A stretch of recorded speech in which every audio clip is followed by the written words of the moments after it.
Écoutez, bienvenue dans cette session et merci d'être avec nous donc aujourd'hui. Moi, je suis Mélodie Gann, je suis en charge du développement de nos activités et de nos partenariats donc dans le secteur académique et de la recherche donc en France. Et aujourd'hui, je suis accompagnée de Jean-Yves, qui est d'ailleurs basé à Aix, qui est notre expert consultant. Jean-Yves, je te laisse te présenter si tu le souhaites. Oui, donc Jean-Yves Ferré, je travaille chez Dassault Systèmes et je suis, comme l'a dit Mélodie, basé à Aix-en-Provence. Et je m'occupe de la partie technique du lancement de la plateforme 3D Experience au niveau européen. Merci Jean-Yves. Donc, Laurent, vous avez soulevé en fait l'intérêt un petit peu de voir comment interagissaient les solutions SolidWorks et 3D Experience et merci donc pour cette opportunité puisque ça nous donne aujourd'hui l'opportunité de pouvoir vous montrer un petit peu ce qu'apporte la 3D Experience dans un contexte d'utilisation donc de SolidWorks en termes de connectivité, de collaboration et de gestion de projet. Donc, je vais commencer par une brève introduction avant de donner le contrôle à Jean-Yves pour le reste de la démonstration et qui nous montre un petit peu ça en action. Ensuite, on essaiera de répondre à un maximum de vos questions à la fin de la présentation. Donc, si vous êtes là aujourd'hui, c'est que vous avez aussi donc SolidWorks sur la partie éducation et que vous êtes familier avec cette solution qui va offrir, comme vous le savez, donc une suite d'outils qui viennent à être nos produits les plus performants puisqu'ils sont basés sur la version premium de SolidWorks. Donc non seulement une partie outils très très performante, mais aussi toute une série en fait de bénéfices qui vont être associés à la licence, tels que la possibilité de donner des licences d'apprentissage à la maison, enfin des licences à la maison à vos étudiants, des accès pour de la certification, des accès pour l'apprentissage en ligne grâce à des outils comme MySolidWorks et un accès aussi à nos curriculums de base. Donc déjà pour commencer, j'espère que vous faites usage de ces bénéfices et c'est pas le cœur de la présentation d'aujourd'hui, mais si vous le souhaitez, n'hésitez pas du tout à me contacter donc sur ces sujets puisqu'on est ravis de pouvoir vous aider à en profiter et à tirer un maximum d'avantages donc de tout ce qu'offre la licence éducation SolidWorks à l'heure actuelle.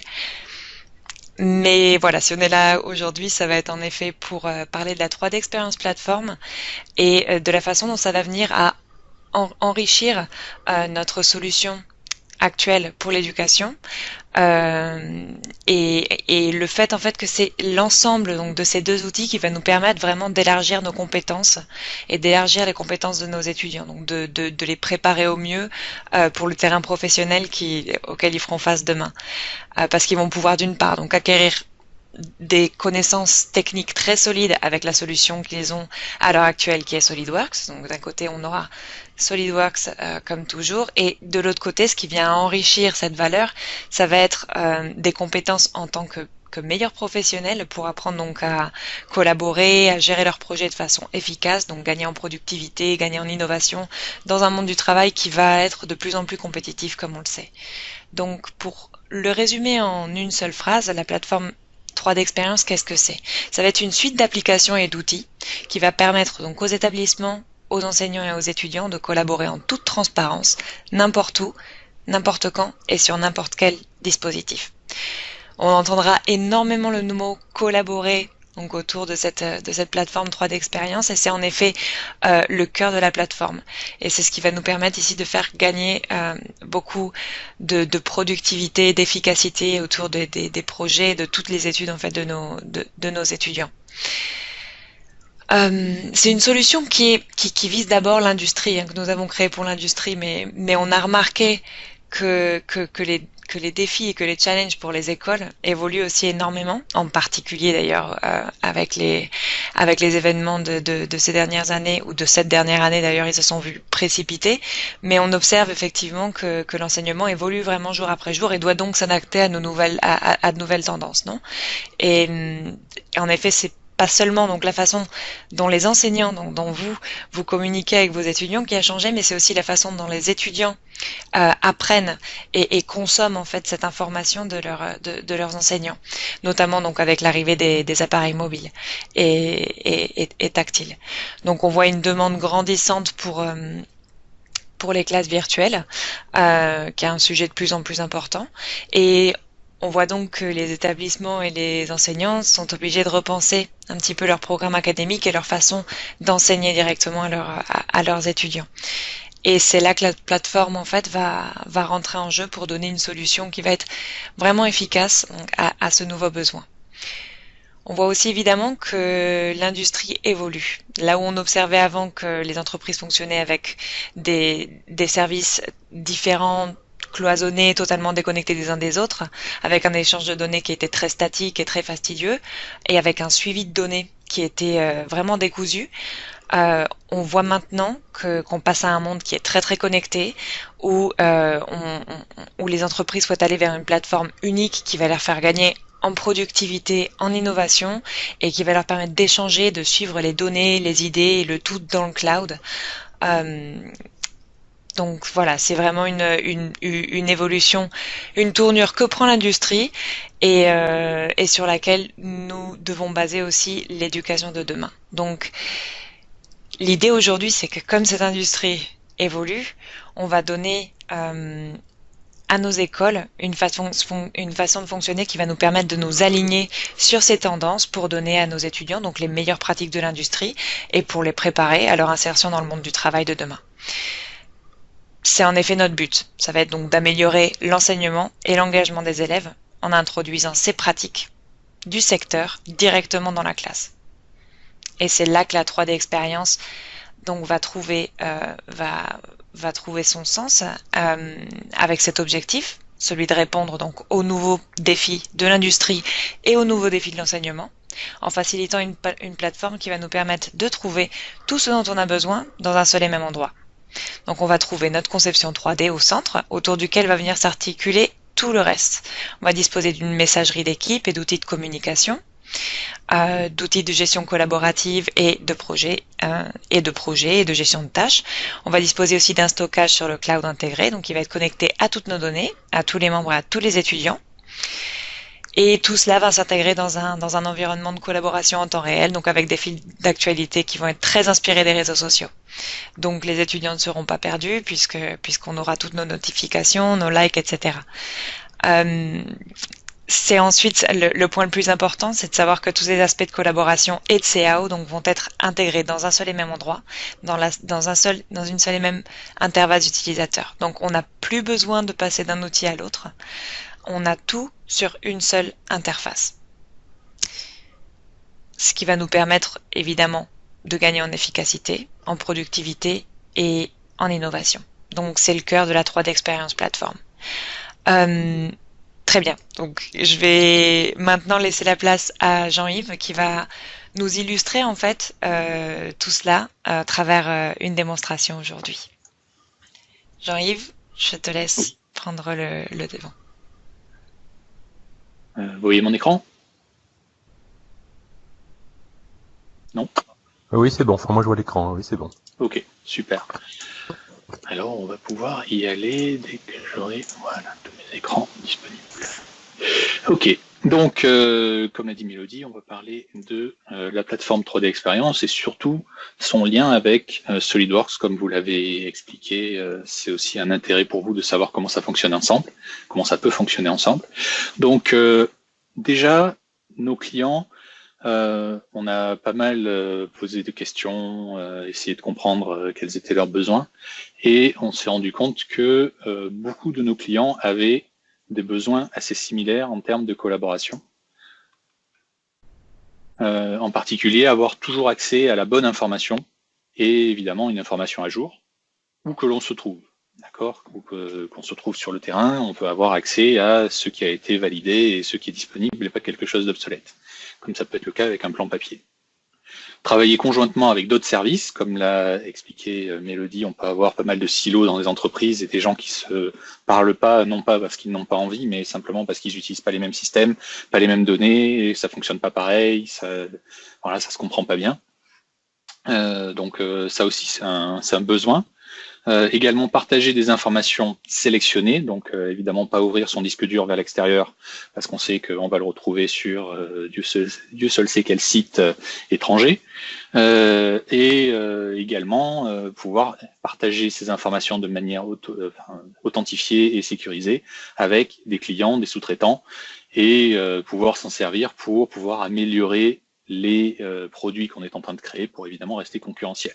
Donc, chaque fois que je fais cette présentation, et je l'ai fait plusieurs dizaines de fois, souvent on est au moins sur 3 sur 4.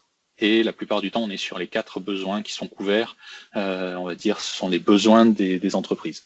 En général, les seuls qui n'ont pas ce besoin, ce sont les startups qui n'ont pas encore de clients, qui sont en train de créer leurs produits. Mais en général, ils ont tous besoin de ces fonctionnalités-là. Donc du coup, souvent, ils se tournent vers des systèmes qui existent. Sur Internet, on peut trouver énormément de choses pour innover, pour collaborer, pour faire des plans de projet, pour stocker des informations, pour stocker des fichiers, les partager, etc., etc. Des solutions qui peuvent être gratuites ou des freemium ou payantes tout simplement. Donc que ce soit pour du stockage, pour du plan projet, de la collaboration, de l'analyse de données.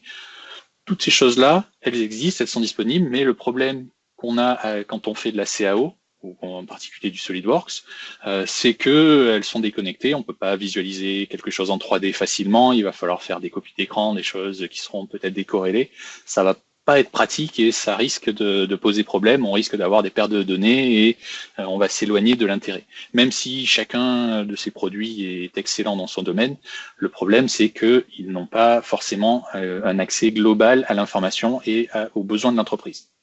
Donc pour ça, ce système a créé ce qu'on appelle la 3D Experience, qui est une plateforme professionnelle, on différencie bien ça des produits grand public, réseaux sociaux. C'est vraiment orienté professionnel. Et l'objectif, tout simple, c'est que ça va être un endroit unique où tout le monde va pouvoir travailler ensemble avec les autres, quel que soit le travail qu'il a à faire, quel que soit le système qu'il utilise et quelle que soit la localisation géographique. D'accord ? Donc ça va se matérialiser sous la forme de ce qu'on appelle des rôles. Donc une personne dans une entreprise va avoir un ou plusieurs rôles et ces rôles vont contenir les applications nécessaires à faire le travail compris dans le rôle. D'accord ? Donc le rôle, c'est un travail, et le rôle va comprendre les bonnes applications pour créer ce rôle. C'est un petit peu comme si, on va dire, dans une entreprise ou même dans une école, tout le monde a le même smartphone. Donc en général, c'est plutôt dans les entreprises où on fournit les smartphones. On va fournir la même structure, la même plateforme, le même smartphone. Par contre, évidemment, les données qui vont être dessus vont vraiment dépendre du travail qu'on a réalisé. C'est un petit peu comme si on donnait le même smartphone à tout le monde, mais avec un smartphone pour les applications de conception pour le bureau d'études, des applications pour réaliser des opérations de qualité pour le service qualité, service vente, etc., etc. D'accord ? Donc, l'avantage, évidemment, c'est qu'on va pouvoir faire des copier-coller, on va pouvoir faire des transferts de données de manière totalement transparente parce que les données seront exactement les mêmes et seront sur la même base. C'est vraiment ça le principe de la 3D Experience, c'est que tout le monde puisse se comprendre avec les mêmes données. J'ai déjà été chez un client qui fabrique des robots et entre le service électronique et le service conception qui avait SolidWorks, il passait une demi-journée quand il devait faire un transfert parce qu'il se retrouvait avec un fichier STEP de 400 mégas. Et il fallait le nettoyer, ça passait pas toujours, il fallait le rouvrir, etc., etc. Donc vraiment l'objectif c'est d'avoir quelque chose de totalement transparent pour que, vu qu'on est sur la même base, les logiciels se comprennent entre eux. Donc du coup, pourquoi avec SolidWorks ? L'intérêt, ça va être de fournir des services complémentaires à SolidWorks, en plus de SolidWorks, pour pouvoir compléter des domaines d'achat, des utilisations qu'on n'a pas l'habitude de faire dans l'utilisation traditionnelle. C'est un petit peu comme si on avait un SolidWorks augmenté de nouvelles fonctionnalités et de possibilités de collaboration. Donc pour illustrer tout ça, eh bien, je vais vous montrer un modèle client de la société Bowhead qui provient c'est une personne qui est un fou de sport extrême, il est toujours, mais qui a eu un accident en 1996, qui, en faisant du surf, il s'est malheureusement cassé la colonne vertébrale et il est paralysé. Mais il voulait pouvoir continuer à pouvoir crapahuter dans la colline, à pouvoir se balader dans les sentiers, comme on le voit ici. Et il s'est rendu compte qu'avec un fauteuil roulant, c'était impossible parce que le fauteuil bascule et il se retrouvait à chercher sur le marché quelque chose qui existait, il l'a pas trouvé. Donc du coup, il a conçu quelque chose pour pouvoir réaliser cette chose-là. Et justement, on a une vidéo qui montre comment ça fonctionne. Ça fonctionne plutôt bien. Donc c'est un tricycle à moteur électrique. Et tout l'intérêt va résider dans la suspension avant qui, justement, adapte l'orientation des roues en fonction du profil de la route. Donc on va le voir au niveau du deuxième saut. On voit bien la suspension avant qui plie les roues, enfin qui oriente les roues dans le bon sens, pour éviter justement qu'on ait un basculement. D'accord. Et justement, vu qu'il a commencé à se balader dans les collines avec ce genre de choses, il y a plein de gens qui sont venus lui demander où est-ce qu'il pouvait se le procurer, et du coup il a fabriqué la société pour pouvoir le procurer aux autres personnes qui en avaient besoin. Donc voilà le sujet de la démonstration. On va également s'intéresser du coup à une équipe de conception de 4 personnes autour de ce produit. Donc on a le chef de projet qui lui s'occupe de faire les études de marché, d'être en relation avec les clients, les fournisseurs, les bêta-testeurs. Il en déduit évidemment les tâches qui sont à réaliser et il crée les tâches de conception pour alimenter l'équipe en tâches de conception. Alors, ensuite, on a le premier concepteur qui est designer industriel, qui aime beaucoup les choses esthétiques, des pièces qui sont plus jolies que les pièces, on va dire, cubiques standards. L'ingénieur en mécanique qui, elle, s'occupe évidemment de concevoir les produits techniques, mais également aime bien faire les notices techniques, les publications, les images, les manuels de démontage, ce genre de choses. Et on a le geek de la bande qui, lui, s'occupe d'optimiser tout ce qui peut être optimisé et qui n'a que pour un seul objectif, c'est alléger, optimiser et faire que ça tient, évidemment, que ce qu'ont fait les 2 autres utilisateurs résiste. Et on l'a vu, c'est très sollicité. Donc, il faudra évidemment que ça soit testé et validé avec évidemment le poids minimal pour assurer évidemment la durée de vie de la batterie la plus longue possible, l'autonomie. Donc, pour cela, justement, on va commencer à s'intéresser avec on va dire, un processus de conception assez standard. Hein. Donc le chef de projet va regarder ce qui se fait, en déduire ce qui doit être fait en fonction d'études de marché, pouvoir évidemment créer des tâches de conception avec un plan projet pour les distribuer à son équipe. Ensuite, évidemment, son équipe va travailler sur chacune des tâches qui leur auront été assignées. Et l'analyste, lui, va s'occuper de vérifier que tout ça tient, demander des modifications si nécessaire. Évidemment, tout le monde va documenter tout ça pour garder une trace et pour que le chef de projet, lui, puisse valider et lancer la production. Donc, comment on va pouvoir réaliser ça? On va voir ça en détail, pas plus tard que tout de suite, en démarrant avec notre chef de projet. Donc lui, le chef de projet, il n'a pas SolidWorks, il n'a pas de machine CAO avancée, il n'a pas une station de travail, il a simplement une tablette. Et il a simplement ici accès à un tableau de bord qui est sur sa tablette dans un navigateur internet. Il n'a rien installé, il a juste une adresse email, une adresse internet sur laquelle il se connecte et sur laquelle il va pouvoir visualiser énormément de choses. Donc là, on a déjà vu qu'il a accédé à la communauté de conception. Donc c'est l'endroit sécurisé dans lequel toutes les personnes qui ont été invitées, donc ici les concepteurs, ont partagé le travail qu'ils ont réalisé jusque-là. Donc ça peut être des images, ça peut être du texte, ça peut être énormément de choses. On va le voir tout au long de la présentation.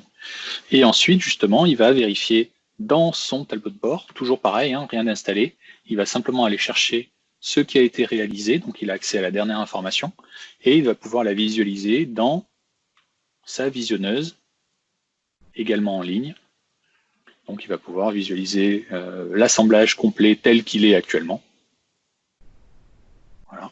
Et pouvoir vérifier que voilà, on a quelque chose qui a l'air de déjà tenir la route. Et du coup, il va expliquer, donc dans la même communauté, que Très bien, ça semble pas mal. On va partager, on va fournir quelques prototypes à des bêta-testeurs pour qu'ils nous donnent leur retour. Voilà, donc quelques semaines se passent et on va voir maintenant ce qui a été ajouté à la communauté, cette fois des bêta-testeurs. Comme on le voit ici, il a accès à ces deux communautés, la communauté de conception, la communauté des bêta-testeurs. Et ici, on voit que, par exemple, ils ont proposé des idées. Sur une communauté, on a plusieurs types de posts, plusieurs types d'objets. Le post, ça va être simplement du texte. Les médias, donc de l'image ou des vidéos, par exemple. Les idées, qui, elles, ont un petit fonctionnement particulier qu'on va voir tout de suite. Les questions.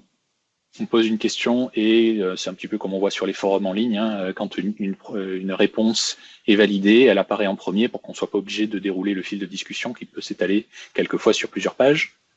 Le wiki, qui va pouvoir définir par communauté un contenu et expliquer comment faire diverses choses. Et des sondages qu'on va voir également par la suite. Donc, sur les idées, par exemple, justement, on a plusieurs personnes qui ont proposé des choses, donc une version pliable, une version avec une poignée pour pouvoir se sortir de la boue, une version avec des pneus un peu plus larges, et on voit justement que les idées vont pouvoir vivre au travers d'un tunnel à idées, on appelle ça un entonnoir ou un tunnel, qui est défini selon les souhaits de l'administrateur. D'accord, on peut avoir autant d'étapes qu'on le souhaite, on peut avoir le nom qu'on souhaite en dessous des étapes, hein, c'est totalement configurable et personnalisable. Il faut savoir, par exemple, je sais qu'on a des collègues en marketing qui utilisent ça avec 12 étapes pour les mois de l'année pour définir le plan marketing. Donc c'est vraiment totalement personnalisable pour faire exactement ce qu'on veut. Donc là, par exemple, on voit que la version pliable, comme on a vu, ça doit être rigide, ça doit être solide. On ne va pas le mettre en priorité et on va s'intéresser à d'autres choses peut-être plus faciles, plus rapides à mettre en œuvre, qui vont résoudre plus de problèmes pour plus de monde. Toujours la règle des 80-20. Et donc, une fois qu'on a fait ceci, évidemment, on va également s'intéresser à un sondage qu'on va pouvoir mettre en place. Donc ici, par exemple, quels sont les critères les plus importants, quels sont les moins importants, etc. etc. Donc ça, on le met en place. Pour l'instant, on n'a pas encore les réponses. On va voir par la suite. Ensuite, ici, on est toujours dans son tableau de bord, hein, simplement un autre onglet. Et il a défini son tableau de bord comme il fabrique des tricycles pour les personnes handicapées. Justement, il est intéressé par tout ce qui a trait au sport paralympique, tout ce qui concerne, par exemple ici, les athlètes en chaise roulante. Et du coup, il a intégré ici un objet qui va suivre simplement les flux RSS, juste les news dans tous les newsgroups concernant simplement, il a juste eu à taper athlète en chaise roulante et il a tous les newsgroups qui se mettent à jour en temps réel tous les jours de l'année en fonction de tout ce qui est dit sur les sites internet, soit de manière totalement large, soit on va pouvoir également resserrer sur certains sites si on préfère. Ensuite également, il a mis un lien vers un site internet qui parle justement de ces sujets-là, pour être toujours au fait des dernières choses qui vont être ajoutées. Des listes de liens auxquels on pourrait avoir envie d'accéder en permanence et de ne pas être obligé d'aller les chercher dans ses favoris. Ils sont là, ils sont disponibles. Et ici, en plus, on a la possibilité d'avoir les résultats du sondage qu'on a réalisé auprès de nos bêta-testeurs.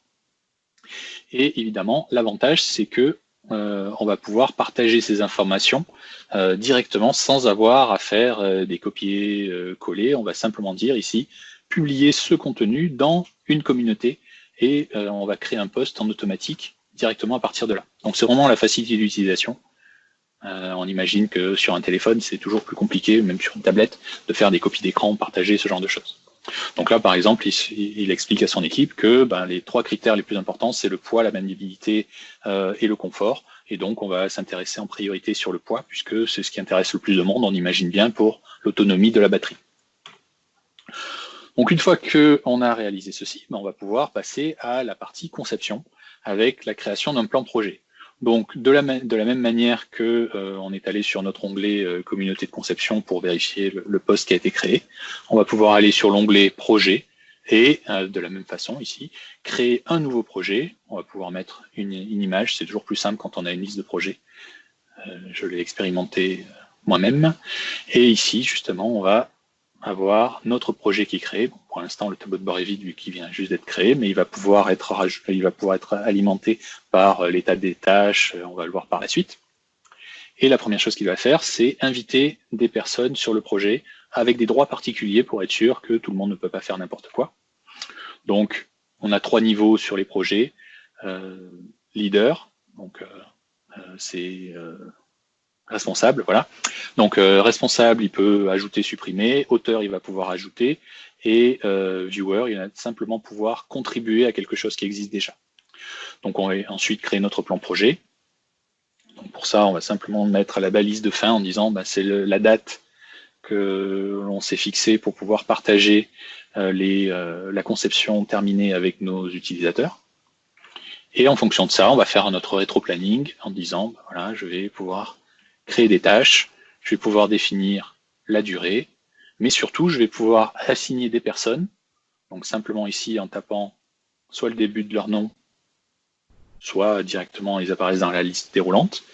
Et surtout, quelque chose qui est fondamental et que justement va faire une énorme différence avec des produits gratuits qu'on trouve sur Internet pour créer des plans projets, c'est qu'on va pouvoir relier nos tâches directement à de la donnée 3D effective. Donc là, directement, on va pouvoir, dans la tâche, mettre un lien vers la donnée sur laquelle on doit travailler dans cette tâche. Donc aucun risque d'erreur, on a directement la bonne information au bon endroit. Donc là, par exemple, ici, on va pouvoir continuer à créer nos tâches. Évidemment, elles sont reliées. On ne va pas créer les images avant d'avoir fini de la conception, sinon les images seront fausses. Et rien de tel pour une mauvaise perception de la qualité que des images de manuels qui sont fausses. Ensuite, on va pouvoir évidemment créer d'autres tâches. Donc là, je vais passer un peu plus vite parce que c'est toujours la même chose. Simplement, on va pouvoir créer nos tâches, définir des liens, recréer des liens. On va pouvoir également réordonner tout ça pour que ça soit un peu plus sympathique. On va réordonner tout ça et on a notre plan projet qui est créé. À part que là, on a créé notre plan projet en créant les tâches et en les assignant aux personnes.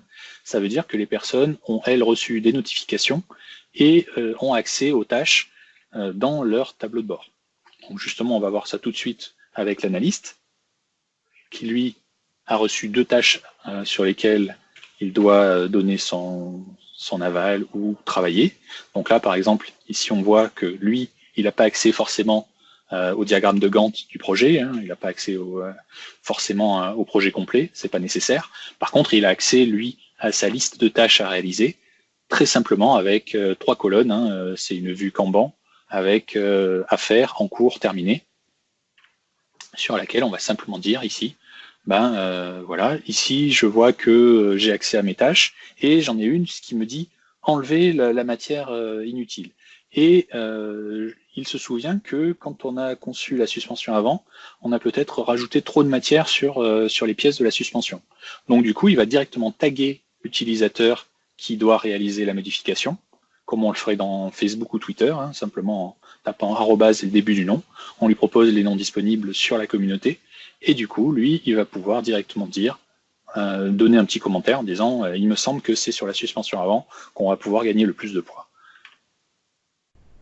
Et parallèlement à ça, il va commencer à vérifier ce qui peut l'être en passant simplement la tâche de en cours à faire à en cours.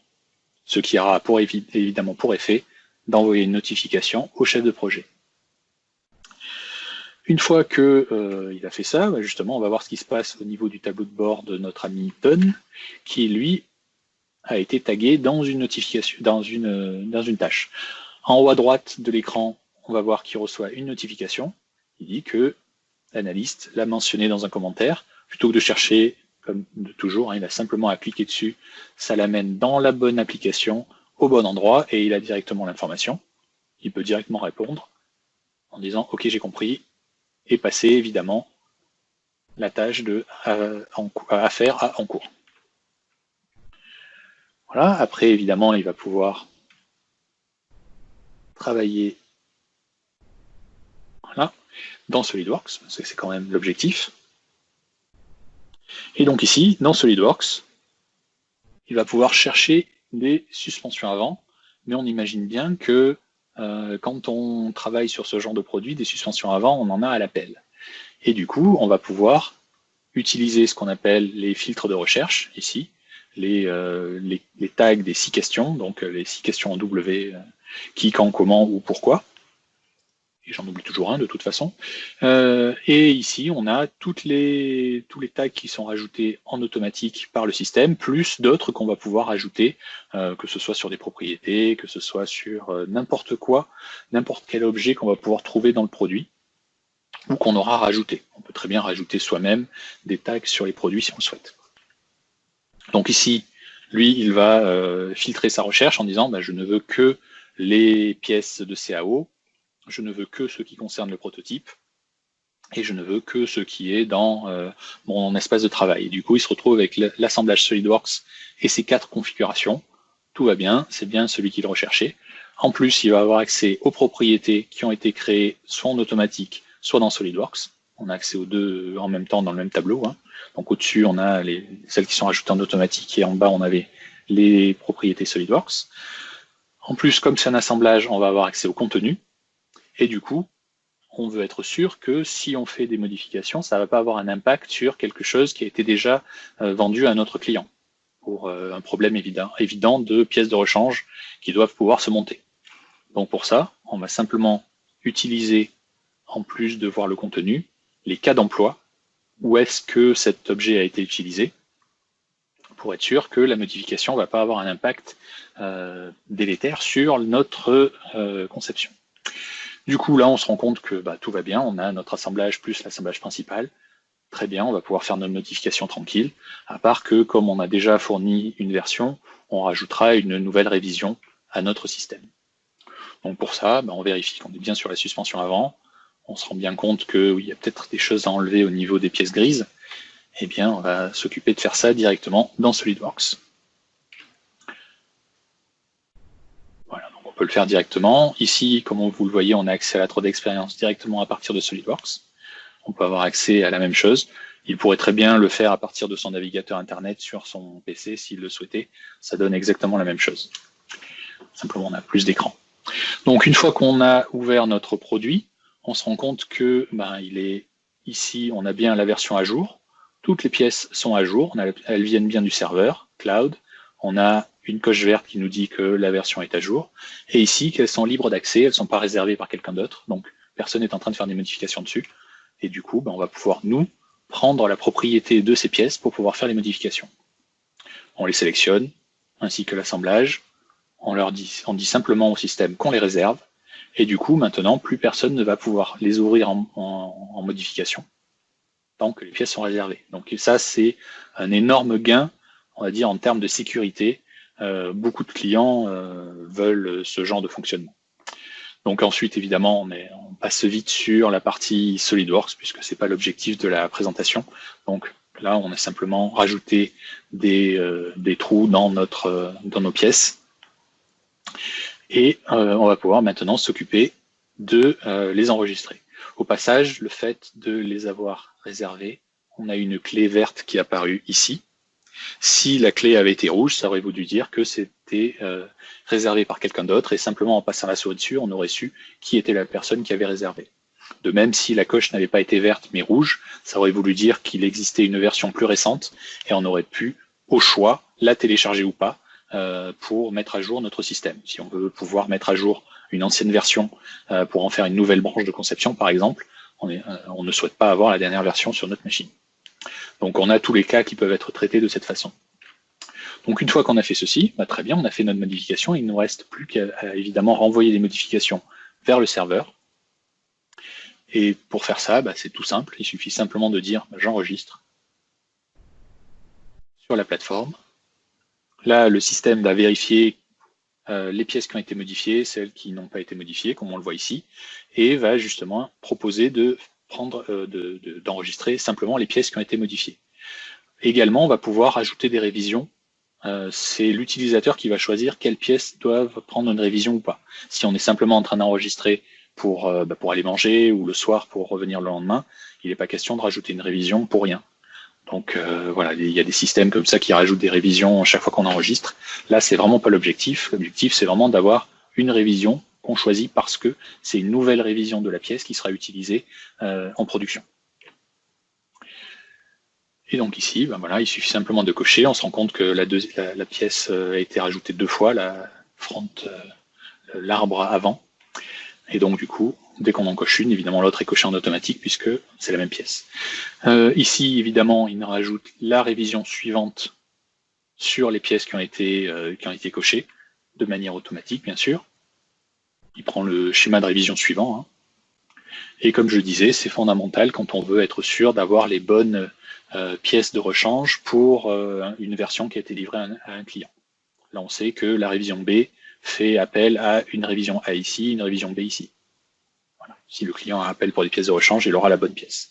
Maintenant qu'on a fait notre modification, la réservation a été retirée, donc il faut que je puisse dire aux autres personnes que ces pièces sont en cours d'approbation. Elles n'ont pas encore été approuvées par le chef de projet, donc je vais les passer dans un état de cycle de vie particulier qui s'appelle figé, qui est en attente d'approbation par notre chef de projet. Et donc simplement le fait de les passer, on se rend compte que ici, voilà, c'est passé en figé. Et on va pouvoir passer à la suite, qui est la meilleure partie de la conception, c'est quand on passe la tâche de A en cours à terminer. Parce que ça veut dire qu'on est tranquille pour cette tâche-là et elle est réalisée, ce qui a évidemment pour effet d'envoyer une notification au chef de projet pour dire la tâche, enlever la matière inutile est terminée. Donc on a évidemment un suivi. Ensuite, je vais expliquer ce qui a été fait. Pour ça, je vais simplement aller dans ma structure de projet, visionner ça toujours pareil, hein, dans une visionneuse. Donc là, je suis repassé dans un navigateur Internet. Et là, c'est un peu petit, donc ce qu'on va faire, c'est qu'on va plutôt agrandir ça et on va documenter notre modification. Pourquoi? Par exemple, parce que le projet est susceptible d'avoir des personnes qui évoluent, une personne qui est assignée à notre projet, une autre personne qui quitte l'entreprise, une personne qui est embauchée. Et il faut pouvoir, à tout moment, au travers de la communauté, avoir les informations pourquoi une décision a été prise, même si c'est dans plusieurs années. Ça ne sera pas perdu dans un email quelque part sur une machine qui peut-être a été mise au rebut. Donc là, on va simplement mettre une information graphique sur notre 3D en disant j'ai réduit la masse de 19% et je vais pouvoir poster ça directement dans ma communauté en créant un post avec cette image et je le publie. Voilà, une fois que je publie, du coup, les personnes de la communauté vont pouvoir rajouter des commentaires. Donc ici, par exemple, le chef de projet qui en profite pour mettre un petit coup de pression aux autres en disant voyez, il a fini son truc, où est-ce que vous en êtes? Et du coup, on va pouvoir passer à la suite avec justement la vue de notre conceptrice, qui elle va récupérer l'assemblage complet, à part qu'elle a l'ancienne version de l'assemblage, comme on peut le voir ici avec la suspension avant. Sauf que elle voit qu'il y a une modification avec le plus qui est ici. Le plus qui est ici lui dit la version qui est à l'écran est prête et validée, à part qu'il existe une version plus récente de cet assemblage-là. Donc du coup, elle va pouvoir aller visualiser cette information. Et si elle le souhaite, d'ailleurs c'est ce qu'elle va faire, créer une nouvelle révision de l'assemblage principal qui intégrera cette nouvelle version de la suspension. Pour faire ça, elle va simplement dire ici, je veux récupérer la dernière révision de mon assemblage, suspension. Donc pour ça, il suffit simplement de dire ici, bouton droit sur la suspension avant, pourquoi ça n'avance pas. Voilà. Prendre la version plus récente, la charger en local pour l'avoir à disposition. Et ici, je vais pouvoir enregistrer mon assemblage principal avec la nouvelle révision. Donc créer une révision B de mon assemblage principal qui intégrera la suspension en révision B. On le voit ici avec les bonnes pièces qui seront en révision B. Plus qu'à enregistrer tout ça.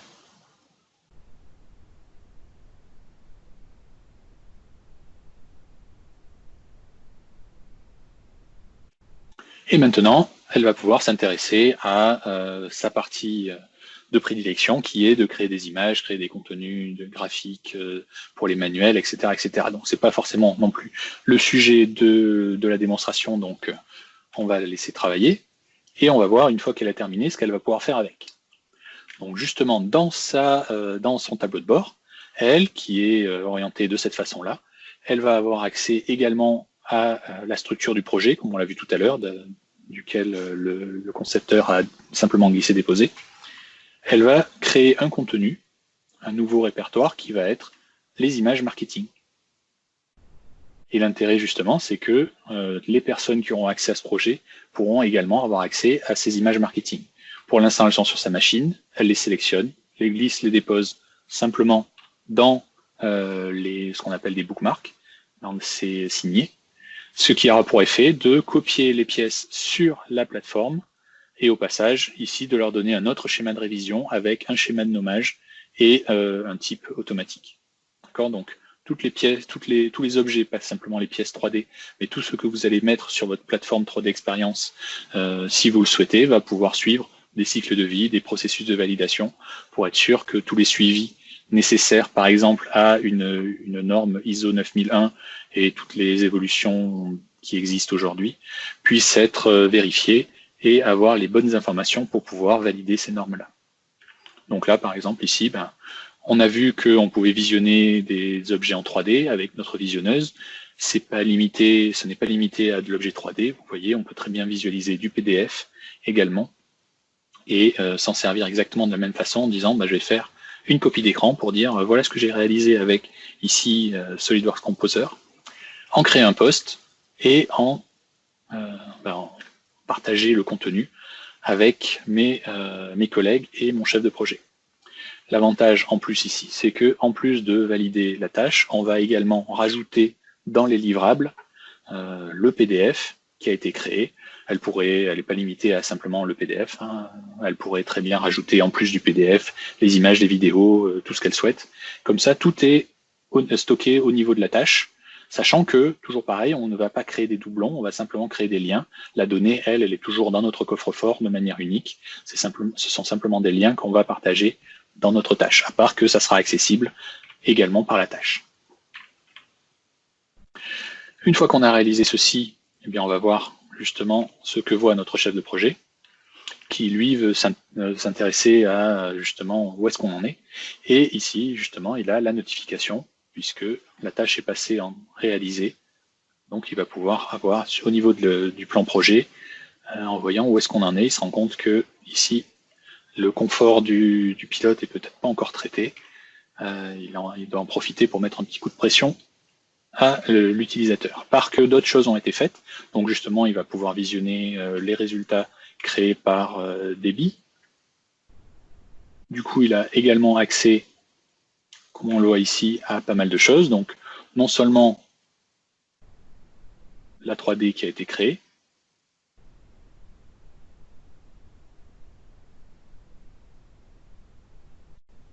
également les résultats de simulation, toujours pareil dans la même visionneuse.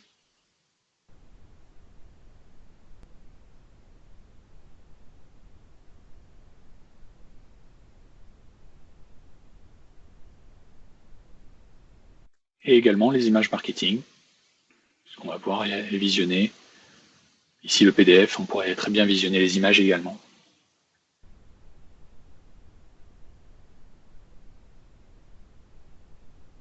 Et du coup, il se dit, je vais en profiter pour communiquer ça avec mes bêta-testeurs. Donc de la même façon que Debbie l'a partagé dans la communauté de conception, il va utiliser ce qu'il voit dans sa visionneuse pour dire, voilà, voilà où on en est. On s'est occupé de l'allègement de la suspension avant, on va s'occuper du reste et on vous tient informé. Donc du coup, on va s'intéresser justement à cette partie conception de pièces de forme libre. Donc c'est la possibilité sur la plateforme 3D Expérience d'accéder à un logiciel totalement en ligne, d'accord, qui n'est pas SolidWorks, mais qui est totalement intégré à SolidWorks, comme on le voit ici. On est dans une application qui s'appelle Xshape, qui fait partie du rôle 3D Sculptor, et qui est capable d'ouvrir des pièces SolidWorks. Je ne sais pas si on voit, mais il y a un petit SW sur les pièces. il comprend parfaitement les pièces SolidWorks, et quand on va ouvrir l'assemblage dans SolidWorks, on verra la pièce qui aura été créée ici. À part que c'est un objet de forme libre qui aura été créé, donc un peu plus difficile à réaliser avec SolidWorks. Pour avoir passé pas mal de temps sur les surfaces complexes, je peux en parler de manière extensive. Et donc le principe, c'est simplement qu'on va rajouter des primitives sur lesquelles on va simplement jouer sur les points, enfin les sommets, les arêtes et les faces. Simplement avec justement le trièdre qu'on voit, enfin le système de coordonnées, qui va permettre de faire des opérations sur tout ce qui est sélectionné. Donc là, pour l'instant, on a sélectionné la totalité de l'objet. On a simplement rajouté ici un cube. On va pouvoir enlever des boucles. On va pouvoir également, pour changer justement la forme, prendre compte que quand on a vu une boucle, ça rajoute ici un arrondi. Le principe, c'est que par défaut, on va garder une continuité de courbure parfaite, donc continuité en C2 sur la surface, ce qui aura pour effet d'avoir un reflet continu, même si on met une lampe sur une pièce plastique brillante. D'accord? Donc c'est le principe de la continuité C2. Évidemment, si vous souhaitez, à certains endroits, on peut durcir des arêtes pour enlever cette continuité. En ce moment, la mode chez les designers est pas mal de faire des lignes tendues, agressives. Il ne s'agirait pas de pouvoir faire que des patatoïdes. C'est pas l'objectif du tout. Donc on peut faire les deux, évidemment, puisqu'on a cette option ici de durcissement d'arête. Ici, on rajoute une symétrie pour que tout ce qui soit fait d'un côté puisse facilement être fait de l'autre. Ça a été, quand on a sorti le produit il y a 7 ans, c'était la demande la plus, enfin 100% des clients demandaient ça, possibilité de faire une symétrie. Donc ça a été ajouté dans les semaines qui ont suivi. On va également pouvoir ajouter des boucles pour pouvoir avoir on va dire une facilité de déformation. Et justement, pour l'instant, c'est une forme toute simple, mais à partir du moment où on va commencer à faire ce genre d'opération ici, pour la forme des jambes et les fesses, puisque c'est le fauteuil, c'est le coussin du fauteuil. Voilà, et on se rend compte que déjà, faire ceci, bon, c'est un peu plus compliqué dans SolidWorks. Là, ça va commencer à être encore plus dur de faire ce genre de choses avec de la surface, alors que là, vous voyez très simplement en quelques secondes, en déformant ici des arêtes, des faces, on va pouvoir s'orienter par rapport à du X, Y, Z, par exemple, pour être sûr de bien déformer en la direction verticale. Et ici, pour le confort, on va monter cette partie-là et baisser la partie centrale. Voilà, donc vous voyez, très rapidement, on a pu faire une forme très complexe qui pourra être récupérée dans SolidWorks comme une pièce ordinaire sur laquelle on va même pouvoir faire des opérations si on le souhaite. Donc par exemple, là c'est un coussin, ça n'a pas de sens, mais si on imagine un boîtier, on fait souvent des boîtiers avec ce produit-là, des boîtiers plastiques ergonomiques et avec des formes organiques. On va pouvoir faire des coques, on va pouvoir rajouter les plots de centrage, on va pouvoir réaliser également des nervures, enfin tout ce que l'on souhaite réaliser, plus le moule évidemment qui va permettre de réaliser la pièce. On va également pouvoir visualiser les tangentes de chaque face. Souvent sur les formes un peu complexes, ça peut être pratique. Et une fois que cette pièce est réalisée, ben voilà, je vais pouvoir la valider. Et maintenant, elle est même disponible pour SolidWorks si on le souhaite. Donc une fois qu'on a réalisé ceci, ben très bien, je vais pouvoir, en tant que concepteur, le partager dans la communauté de conception. En disant, voilà, j'ai fait la conception du fauteuil, du coussin. Et évidemment, notre chef de projet, lui, va avoir l'information. Il va pouvoir en plus rajouter ce qui a été créé. Ici, il se rend compte qu'on a la tâche qui est créée. On a la pièce qui a été rajoutée à la tâche. Il voit que tout est à jour, il ne reste plus qu'à approuver. Voilà, on voit qu'on a les pièces qui ont été rajoutées dans la tâche. Il va pouvoir les rajouter dans le plan projet. Plutôt qu'aller les chercher, on ne sait pas où, on va simplement les prendre dans la tâche, glisser, déposer dans le plan projet. Toujours pareil, ici on n'a que des raccourcis. La donnée, elle est stockée dans le coffre de manière unique. Et il va pouvoir passer ici à l'approbation de ces pièces. Donc il valide, d'abord il va partager le contenu avec ses utilisateurs. il va créer un poste.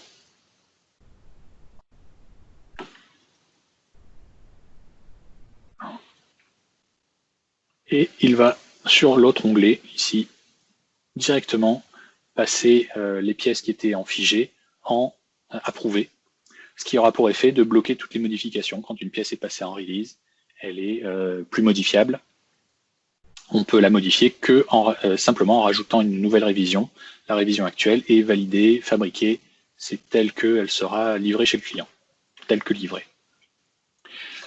Donc voilà, les pièces sont en état release. Donc tout est terminé. On a terminé notre projet et la pièce va pouvoir être, enfin l'objet, l'assemblage, je vais y arriver, va pouvoir être fabriqué. Donc on a vu ce processus de conception au travers de ces 4 utilisateurs en réalisant plusieurs tâches. Et en fait, ces tâches ont chacune été réalisées par des applications de la plateforme 3D Experience, y compris la partie dans SolidWorks. Et comme je vous l'ai dit au début, les applications ne sont pas simplement comme ça disponibles de manière totalement disparate sans qu'on puisse savoir lesquelles on a besoin. Elles sont regroupées sous la forme de ce qu'on appelle des rôles. Et donc, ici, toutes les applications de cette démonstration ont été réalisées au travers de ces 7 rôles. Je recompte à chaque fois pour être sûr, mais oui, c'est bien 7. Sachant que ici, vous avez des rôles qui sont nécessaires à l'utilisation d'autres. Donc, par exemple, ici, ce rôle-là, toutes les personnes qui ont accès à la plateforme 3D Experience vont avoir accès à ce rôle qui est un rôle d'entrée sur la plateforme qui va contenir, en plus de ce qu'on voit là, également le login, on va vraiment tout avoir. Donc on va avoir les tableaux de bord, les communautés, la visionneuse, la recherche, l'affichage des flux RSS tels qu'on a vu, une analyse basique de ces flux, d'autres choses évidemment qui ne sont pas listées ici, mais c'est vraiment le rôle de base dont on ne peut pas se passer. Si on veut n'importe quel autre rôle, il faut ce rôle-là pour que ça fonctionne. Après, on a vu également le rôle de chef de projet, qui lui nécessite ce rôle bleu. Et on a vu également pas mal de choses au travers des tâches collaboratives, des révisions des produits, le cycle de vie, tout ce genre de choses. C'était géré avec cette brique ici, qui est la brique PDM-PLM de la plateforme 3D Experience. C'est également l'endroit qui permet de stocker les données 3D qui ont été créées sur la plateforme. Donc en particulier les données qui ont été générées à partir du lien qu'on a vu avec SolidWorks. C'est-à-dire qu'une personne qui a le lien avec SolidWorks a besoin de stocker ses données sur la plateforme de manière native et a besoin d'accéder. Donc elle a besoin de ces 3 rôles-là. On a également vu ici le rôle 3D Sculptor avec la partie sur les formes libres. Et on a vu également la partie très basique, on a simplement vu le résultat, la partie simulation. D'accord ? Donc, en plus de ça, il faut savoir qu'on a entrevu, mais très rapidement, une partie également paramétrique sur la plateforme qui n'a pas vocation à remplacer SolidWorks. C'est vraiment pour rajouter des fonctions mécaniques sur une pièce 3D Sculptor, par exemple, au moment où on n'est pas au bureau. D'accord ? Toujours pareil, l'objectif, c'est vraiment que ces applications travaillent main dans la main avec SolidWorks, qui reste l'application de CAO privilégiée et l'application de base.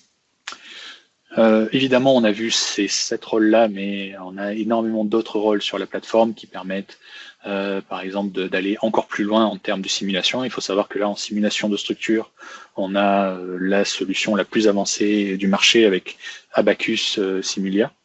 Donc ça peut aller jusqu'à vérification, entrer soi-même les courbes SN d'un matériau qui ne serait pas un matériau avec, j'arrive plus à trouver mes mots en français, mais c'est terrible, les matériaux linéaires. Donc si vous avez un matériau non linéaire, ici vous allez pouvoir entrer les courbes SN, même issus de tests que vous aurez réalisés en labo.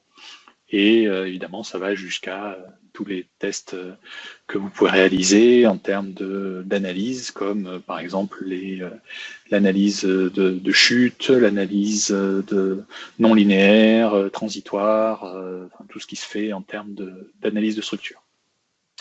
Après, on peut aller encore plus loin en termes d'analyse de données avec des suivis en temps réel de données sur Internet avec les tendances, sachant par exemple qu'on peut aller jusqu'à, il y a beaucoup de clients qui sont intéressés par ce genre de choses, on peut aller jusqu'à avoir au cours des 6 derniers mois quels ont été les pourcentages positifs et négatifs qui ont été donnés au niveau de nos produits. Donc ça, c'est de l'analyse big data qui est faite directement au niveau des serveurs Dassault Systèmes que vous pouvez orienter pour que les données soient un peu plus fournies au niveau d'un produit par exemple qu'un client lance sur le marché. Voilà, en termes de gestion de données, on peut aller très très loin puisque, comme vous le savez, Dassault Systèmes est une société orientée également PLM, donc le cycle de vie des produits de la conception jusqu'à la fabrication, le recyclage et tout ce genre de choses. Donc on peut aller très loin. Là, j'ai mis que quelques briques, mais on peut aller encore plus loin que ça. Donc avec la création, on peut créer soi-même la structure d'un projet avant que les pièces 3D soient créées, avoir un suivi des modifications, donc engineering change order, engineering change notification, donc toutes les notifications de modifications avec des cycles de vie sur les modifications.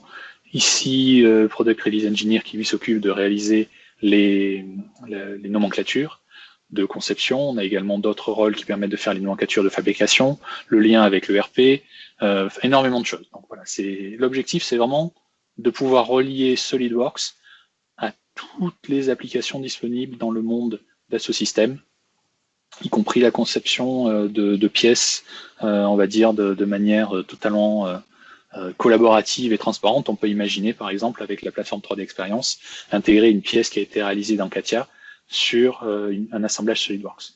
Ça ne pose aucun problème. Donc voilà, pour résumer, la 3D Experience, c'est vraiment la plateforme professionnelle où tout le monde va pouvoir travailler. Pourquoi ça avance tout le monde va pouvoir travailler ensemble, quel que soit le travail qu'il a réalisé, le système qu'il utilise et l'endroit où il se trouve. Voilà, c'est la fin de la présentation. Si vous avez des questions, n'hésitez pas. Merci Jean-Yves. Je propose de faire un petit résumé simplement de mettre bon, déjà merci beaucoup Jean-Yves parce que c'était super intéressant. Je vais représenter mon écran. Moi, il y a quelque chose qui me semble très intéressant de mettre en avant, c'est le fait que Jean-Yves nous a présenté donc toute une série de rôles qui sont totalement centrés donc sur nos clients industriels, que ce sont les mêmes rôles en fait qu'on va proposer à nos clients industriels, et bien qu'ils soient packagés en fait d'une façon un petit peu différente pour l'éducation, on va retrouver exactement les mêmes solutions. Et ce qui est intéressant, c'était qu'on peut observer vraiment que c'est en effet très utile dans un contexte industriel, chez nos clients, chez chacun de nos clients, mais ça va aussi énormément nous servir dans un contexte académique, donc non seulement pour apprendre, pour enseigner en fait toutes ces pratiques à nos étudiants, mais aussi pour la gestion de nos classes, puisqu'il y a beaucoup d'outils qu'on a vus et que nous a enseigné Jean-Yves qui peuvent être utilisés justement dans cette gestion de classe pour faciliter votre travail en tant qu'enseignant. Donc c'est ce qui est aussi très intéressant, je trouve. Donc très bien. Pour résumer un petit peu les avantages de la plateforme qu'on a vu aujourd'hui et comment est-ce qu'on pourrait les remettre dans un contexte un petit peu académique et comment ça pourrait nous servir au sein d'une classe. D'abord, ça va être un lieu unique dans lequel on va pouvoir réunir nos enseignants, nos étudiants, pour améliorer la collaboration et pour renforcer l'innovation. Ensuite, ça va nous permettre d'accélérer vraiment tous les cycles de conception et les projets de nos étudiants, parce qu'on va disposer de cette collaboration en temps réel, donc sur un seul et même endroit. Et vraiment, l'atout majeur de la plateforme, c'est qu'on peut l'utiliser sur tous les appareils. Donc on va pouvoir collaborer, créer des super conceptions à tout moment et où qu'on soit, donc dès qu'on a de l'inspiration, que ce soit sur Mac, que ce soit sur tablette. Donc on n'est plus rattaché spécialement à notre PC ni à notre bureau et dans un contexte académique ni à une salle de classe. Donc ce qui va nous donner vraiment une flexibilité qui va être très intéressante.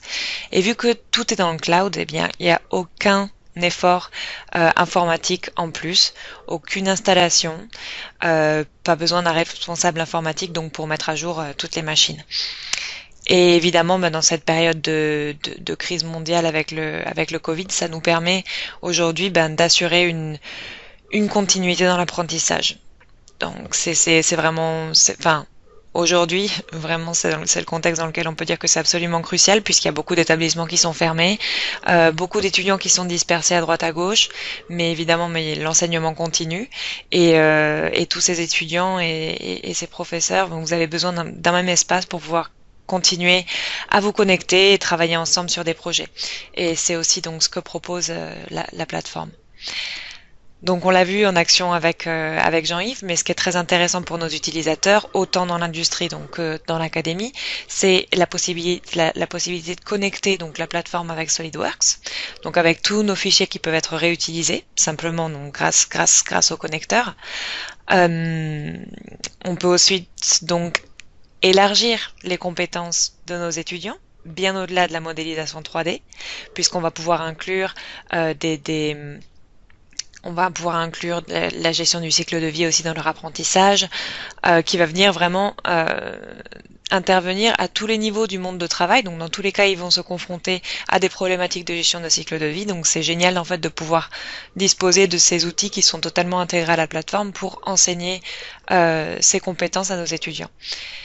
Et une fois que tous nos fichiers SolidWorks existants sont dans la plateforme, on peut profiter donc de tous les avantages supplémentaires qu'on a vu aussi avec Jean-Yves, tels que la gestion de cycle de vie ou les conseils de conception de nos outils, tout directement sur le cloud. Donc c'est en effet très intéressant. Et encore une fois, donc on a vu tous ces aspects plus en détail, et ce qui est intéressant, c'est de savoir que toute cette série d'outils, donc notamment les tableaux de bord, le fait de les 3D Drive, les centres de contrôle pour administrateurs ou les groupes d'utilisateurs sont autant d'outils en fait qui vont nous aider à rendre la gestion de classe et notre enseignement en fait beaucoup plus facile. Au-delà en plus de donner de super outils à nos étudiants pour qu'ils puissent se plonger un petit peu dans ce monde du travail de demain. Et évidemment, encore une fois, donc tout ça va intervenir dans la même interface utilisateur. Donc, quand on en apprendra un, on deviendra un pro dans tout ce que l'on voit ici. Du point de vue de l'éducateur et avec l'expérience qu'on a aujourd'hui en académique, donc avec les clients qui utilisent 3D Experience pour l'éducation, on voit toute une série d'avantages, donc notamment le fait qu'il est qu'on peut gérer donc des groupes d'utilisateurs de façon très facile. Donc il est très facile de donner accès à un grand nombre d'étudiants en même temps. Donc il s'agit d'un tableau de bord, d'une communauté 3D Swim ou d'un espace de collaboration. Et comme petit type, on peut aussi donc créer un groupe d'utilisateurs par classe qui rend la gestion vraiment facile. On peut aussi utiliser des applications telles que 3D Plate, donc qui vont être un petit peu similaires à des outils comme SolidWorks et Drawing d'ailleurs, qui vont nous permettre de faire des commentaires, de faire des mesures, de visualiser des sections, des captures d'écran pour les partager ensuite avec nos élèves ou pour évaluer leur travail. Donc on peut noter tout ça et corriger tous leurs travaux depuis notre canapé en pyjama si on le souhaite. Et donc en utilisant en effet une combinaison de tableaux de bord, de communautés 3D Swim qui vont nous permettre de gérer et de diriger toute une classe virtuelle, de communiquer avec notre classe, de diffuser des mises à jour importantes, de répondre aux questions de nos élèves, avec plus aucune notification perdue. Donc c'est le gros avantage. On l'a vu dans le contexte industriel tout à l'heure avec Jean-Yves. Rien ne se perd et ça nous fait gagner en productivité. Ça permet d'optimiser toutes nos conceptions et toute notre collaboration.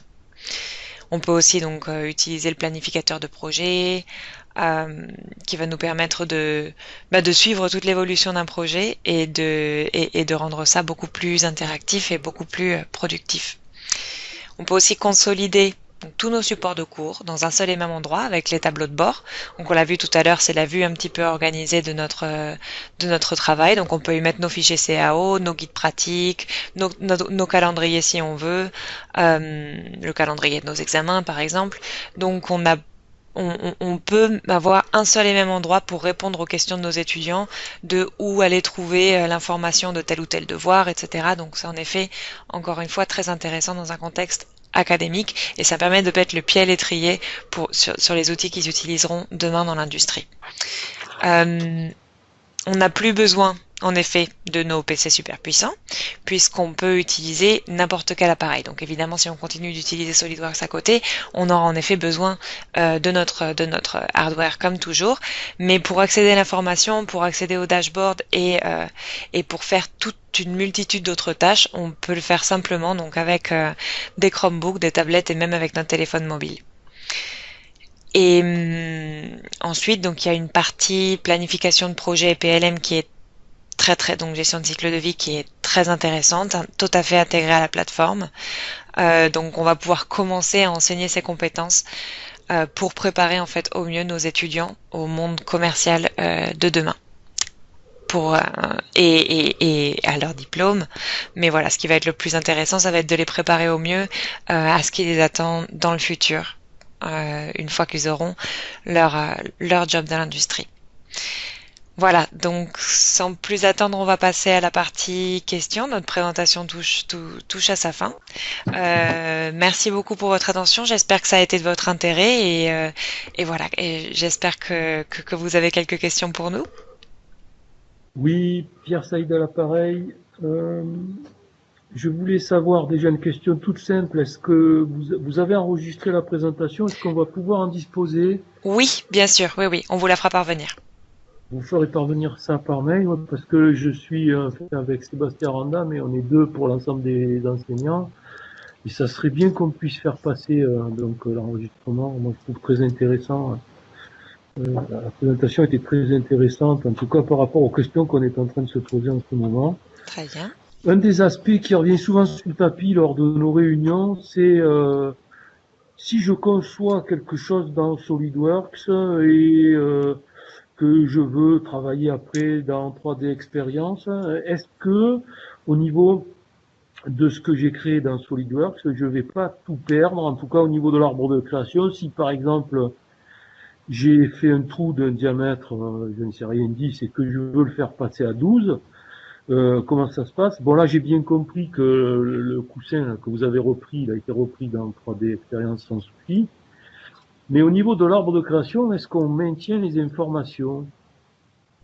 Alors, les informations sont maintenues, mais vous ne pouvez pas faire de modification d'une pièce SolidWorks dans la 3D Experience. D'accord. Par contre, vous pouvez directement ouvrir la pièce dans SolidWorks et ça mettra à jour votre objet dans la 3D Experience. Mais le seul logiciel pour modifier vos pièces SolidWorks, c'est SolidWorks. La seule chose que vous pouvez faire, c'est modifier vos assemblages, c'est-à-dire ajouter une pièce avec un des produits 3D Experience dans un assemblage SolidWorks. Oui, et dans le cadre des navettes, alors j'avais fait un essai, ça n'avait pas marché d'ailleurs, parce que si on commence à basculer de l'un sur l'autre et vice-versa, si j'ouvre dans SolidWorks une pièce qui a été réalisée sur, disons, CATIA V5 ou 3D Experience, je perds aussi l'arbre de construction. Si je veux faire la manip inverse, modifier un diamètre, je le perds aussi. Alors, vous pouvez par contre les modifier dans SolidWorks, c'est-à-dire que vous pouvez faire une modification de la pièce, à part que ça va casser le lien avec la plateforme. D'accord. Mais moi, j'avais fait une tentative d'ouverture, alors c'était du CATIA ou du CATIA, je crois. Si j'ouvre du CATIA dans SolidWorks, je perds l'arbre de construction. Alors, vous perdez l'arbre de construction des pièces, vous perdez les fonctions, mais vous perdez pas l'arbre de conception de l'assemblage. D'accord. Ok. Donc, vous avez votre assemblage, vous savez où sont les pièces, vous pouvez les réordonner si vous souhaitez, vous pouvez rajouter des pièces. Par contre, vous pouvez pas accéder au niveau de la fonction CATIA dans SolidWorks. Et donc, inversement. Donc, ça fonctionne ni dans un sens, ni dans l'autre. D'accord. Ok. Voilà pour les questions que j'avais. Bon, voilà. Ouais, je veux bien rebondir là après ce qu'a dit Pierre et puis avoir une petite précision là, suite à la dernière réponse.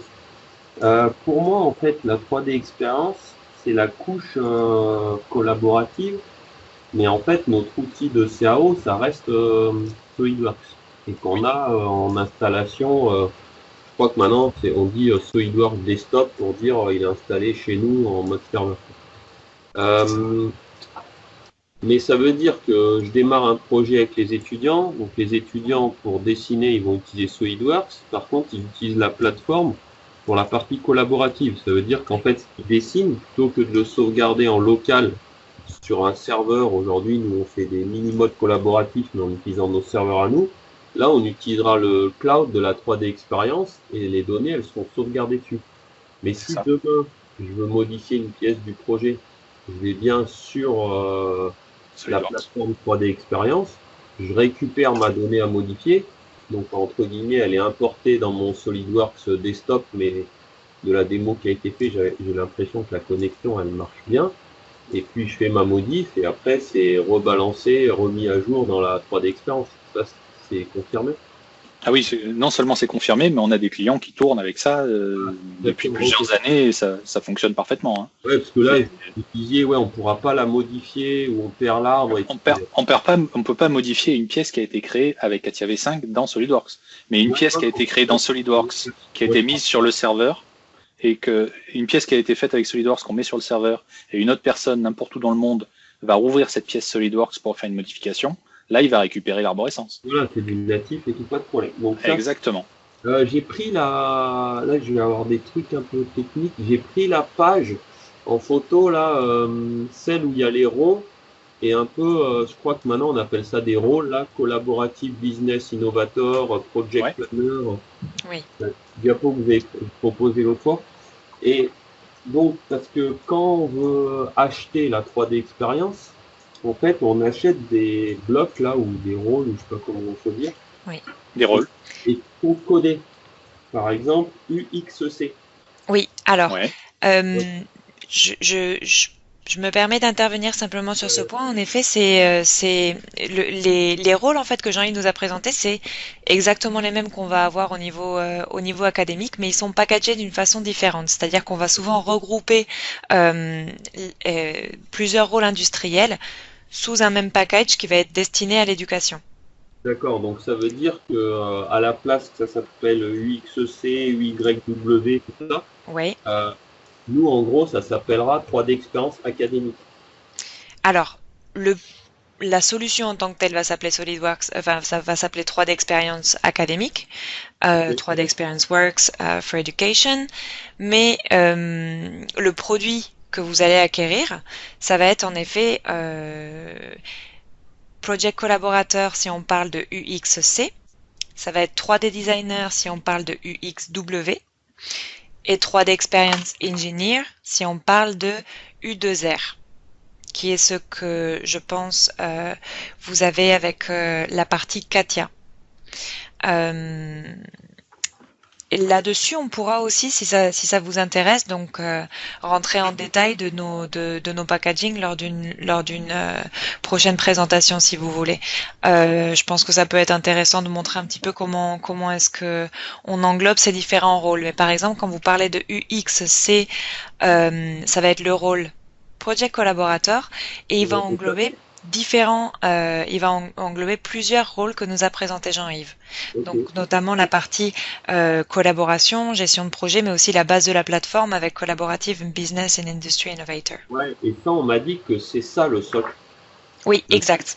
Ça, c'est le socle, ça veut dire que ça, c'est la brique essentielle pour pouvoir, on va dire, travailler avec la plateforme. Et après, libre à nous ou pas, s'il y a une solution académique, d'ajouter en fait des autres briques pour des outils complémentaires qui seraient sur la plateforme. Oui, c'est ça. D'accord, donc ça j'ai à peu près compris. Après, j'avais comme question au niveau des tarifs. Est-ce que pour l'instant il y a déjà des choses arrêtées ou pas? Alors, on a pour le moment des tarifs qui sont arrêtés, mais on essaye de voir en interne quelle solution on peut donner. Donc, je ne sais pas si par un accord avec les différents IUT, on est sur une révision tarifaire. Donc, on aura plus d'informations pertinentes d'ici quelques semaines, je pense. Par contre, si vous êtes intéressé par avoir nos tarifs aujourd'hui, je pense qu'on peut vous les faire parvenir à l'heure actuelle, mais en effet, il risque d'y avoir une révision, donc au sein d'un accord, pour vous offrir donc de meilleures conditions. Si je vous dis, moi, les prix qu'on m'a annoncés, est-ce que vous pouvez me les confirmer ou environ, hein, c'est juste pour qu'on ait un peu d'idée. Par exemple, donc la UXC qui est obligatoire, donc elle marche en package là, en taille S, M, L, comme les t-shirts là. Oui. Hein, et on m'a dit que, par exemple, si on prend un package de 300, ça coûte 9000 € à l'année. Alors, sur du UXC, il faudrait que je vérifie. Est-ce que je peux revenir vers vous par mail sur sur cet aspect pour vous confirmer avec. Aujourd'hui, nous, c'est ça, c'est que, en fait, notre projet, c'est d'éliminer notre V6 de la 3e année actuelle et de ce qui sera la 3e année du but, Mhm. de conserver une solution qui permet aux étudiants de travailler en collaboratif. Donc aujourd'hui, pour vous dire, nos projets, personne n'utilise CATIA V6. D'accord. On travaille en SolidWorks et on a un fonctionnement collaboratif maison où on utilise nos informaticiens pour créer des espaces réseau dédiés à ces projets-là. Les étudiants, ils utilisent dans SolidWorks, en fait, il y a une fonction collaborative qui permet déjà, de manière hyper simple, hein, simplement par des jeux de lecture sol et tout ça, de travailler à plusieurs sur une même maquette et d'avoir des rafraîchissements réguliers, tout ça. Le truc qu'on perd, c'est comment expliquer, c'est la notion réelle de rôle à l'intérieur du projet. Ça veut dire que, en fait, vu que chaque personne n'est pas identifiée clairement, on n'a pas des rôles vraiment dédiés. Donc ça, c'est sûr, pour ça, la plateforme, ça amène une couche supplémentaire qui est intéressante. Mais par contre, nous, c'est ça, c'est que vu que c'est uniquement pour les 3e années, pour un outil qui est en remplacement, mais de choses qu'on fait déjà, on n'a pas un moyen d'investissement qui est énorme. Ouais, Et ouais. là, le prix qu'on nous a annoncé aujourd'hui, enfin, pour les gens qui utilisent SolidWorks, d'avoir juste la couche 3D expérience en plus, les prix qu'on nous annonce, ils me paraissent délirants. Alors que, par exemple, l'autre jour, à la réunion, il y avait Michel Roca, c'est mon collègue de Saint-Étienne. Donc eux, Saint-Étienne, ils ont fait CATIA V5, puis CATIA V6. Aujourd'hui, ils sont 100% en 3D expérience. Et au moment où ils ont installé la 3D expérience, quand je parle là, la 3D expérience, c'est la 3D expérience totale qui inclut CATIA. Eux, ils ont des tarifs qui sont, je ne retrouve pas, mais qu'est-ce que j'ai prévu? Ouais, il me dit, ils payent en solution cloud, ils payent 4200 € par an, tout inclus. Oui. Alors que nous, là, dans la logique, c'est de garder notre SolidWorks qui nous coûte à peu près 2000 € par an et d'avoir la solution plateforme en plus. En plus, vu que nous, à Lyon, on est énorme et que ça marche par nombre de licences, bah, les prix, tout de suite, ça devient un truc inaccessible. Bien sûr, En bien fait, il y a sûr. un énorme décalage, j'ai l'impression, entre les tarifs officiels aujourd'hui et ce que certains IUT ont payé, par exemple l'année dernière ou l'année d'avant, sur peut-être des offres d'appel. Ouais, ça c'est quand même assez. Et le problème, c'est que nous, pour nous projeter, c'est que si c'est 10 000 € par an, quoi qu'on mette dans l'offre, on n'ira pas. Mhm, mhm.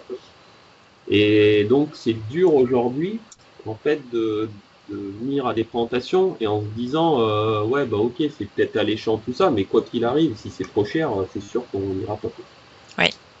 Ben Oui, voilà. on vous rejoint totalement sur ce point et en effet, la base de la plateforme, le prix est très élevé, on en est conscient et on est en train de travailler dessus.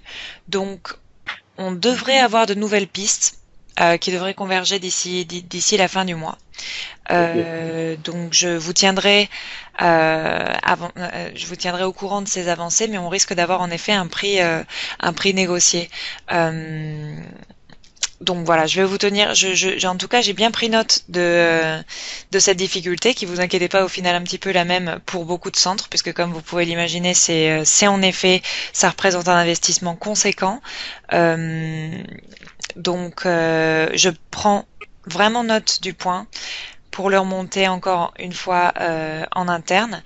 Et dès que nous avons du nouveau par rapport à ça, je vous donnerai des nouvelles. Mais en effet, on est en train de travailler sur ce point pour que ce soit plus accessible et que vous puissiez adopter la plateforme. Parce que je Parce suis qu'en d'accord. fait, aujourd'hui, à court terme, finalement, cette solution plateforme, elle ne nous apporte que le mode collaboratif. de dire que la solution CAO, on l'a déjà. Oui. Donc, finalement, voilà, c'est un outil, nous, pour l'instant, c'est sûr qu'il sera développé uniquement sur les 3e années. Après, on espère à moyen terme, peut-être les descendre sur les projets de 2e année où on commence à faire des choses intéressantes, en sachant qu'aujourd'hui, on a une solution de remplacement, on a notre solution perso qui marche pas si mal. Donc ouais, c'est sûr qu'après, sinon, c'est rédhibitoire. Oui. Ah oui. Donc sur Rex, c'est pareil, on est dans les devis là et on est aussi étonné de la somme à sortir toutes les années. Donc si vous avez des infos, dès que vous les avez, puisque nous, on est clients, dans l'idée c'était de redémarrer à la rentrée sur autre chose et donc on hésite parce qu'on trouve que c'est très cher et on n'est même pas sûr que toutes les années on puisse payer les abonnements. Donc dès que vous avez les infos, si vous pouvez nous faire passer les tarifs, ça serait intéressant qu'on les ait le plus vite possible maintenant. Bien sûr. L'urgence a été transmise et c'est en discussion. Donc c'est quelque chose qui ne devrait pas dépasser ce mois. D'accord. Je vais remettre une couche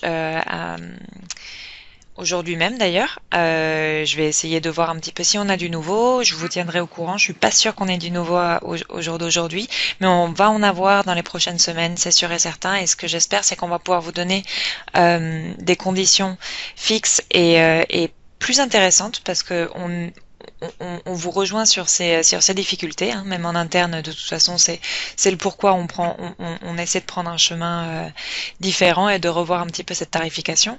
Et du coup, voilà, je vous tiendrai au courant du mois de ce qui peut être fait à ce niveau.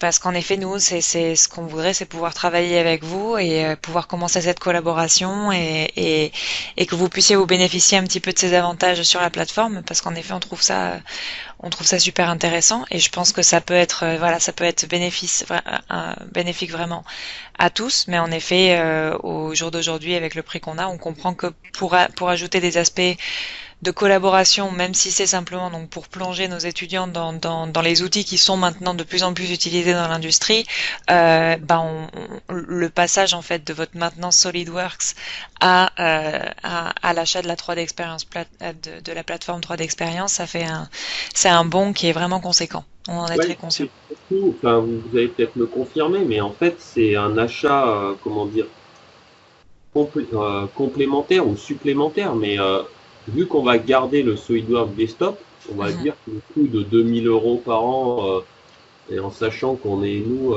sur un modèle, je crois que c'est 500 simultanés. Alors, c'est pas des licences nominatives, donc c'est différent, mais je crois qu'on a un mode avec 500 licences simultanées. D'accord. On n'est pas basculé à 1000, mais voilà, mais c'est à peu près, pour donner l'ordre de prix, l'ordre de grandeur, c'est à peu près 2000 € par an. Donc ça veut dire que si on achète la couche 3D Experience, ce coût SolidWorks, il va rester, puisque le SolidWorks, il n'est pas intégré dans la 3D Experience. La 3D Experience, elle sera connectée avec notre SolidWorks Desktop. Et oui, je vous le confirme, puisque en effet, ça va être ces deux produits à part, et pour pouvoir tirer avantage en effet de SolidWorks dans la plateforme, il va vous falloir continuer à avoir SolidWorks. Exactement. Donc ça veut dire que sur la plateforme, nous, notre capacité d'investissement pour un outil comme ça qui nous permet de faire le collaboratif, ouais, c'est pareil, c'est 2000 € par an. Oui. Et encore, faut qu'on arrive à le faire passer, de dire tous les ans, voilà, entre guillemets, pour l'instant, juste pour la partie collaboration. Ça ferait 2000 € SolidWorks, 2000 € plateforme 3D Experience, ça fait 4000 € par an pour la CAO à l'unité de Lyon, c'est correct. Oui, oui. Et pour l'instant, on est très loin de ce qu'on m'a annoncé, où là, tout à l'heure, quand j'ai parlé de 9000 € par an, c'était juste pour le UXEC, et vu qu'on m'a dit qu'il faut aussi le UYW, je sais pas quoi, en gros, on est plutôt à 11-12 000 € par an. Voilà. Alors, il vous faudrait le UXW si vous souhaitez inclure en effet une partie des outils en fait que nous a présenté Jean-Yves tout à l'heure, tels que Xshape ou Xdesign. Après, on a une partie qui est totalement axée collaboration et gestion de projet qui va être le UXF, qui a un coût légèrement donc inférieur au 3D designer. Mais en effet, ça va vraiment dépendre de vos besoins. Si vous voulez, ça peut faire l'objet, je pense, d'une seconde réunion. Moi, ce que j'aimerais savoir, et pour pouvoir donc continuer nos échanges en interne, c'est par établissement, ce que vous pensez de vos nécessités au niveau nombre en fait d'utilisateurs et d'étudiants à qui vous souhaiteriez donner accès à la 3D expérience.